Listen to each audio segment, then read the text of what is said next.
ಆಸೆಯಲ್ಲಿ ತೂಗಾಡುತ್ತ ನಿಂತ ಮರಗಳಲ್ಲಿ ಹಾಡುತ್ತಿರೇ ಬಾನಾಡಿಗಳು ಎದೆಯಲ್ಲಿ ಸಂತಸದ ಹೊನಲು.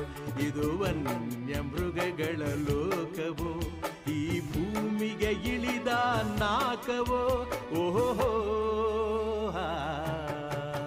ನಾವಾಡುವ ನುಡಿಯೇ ಕನ್ನಡ ನುಡಿ, ನಾವಿರುವ ತಾಣವೇ ಗಂಧದ ಗುಡಿ. ಅಂದದ ಗುಡಿ, ಗಂಧದ ಗುಡಿ, ಚಂದದ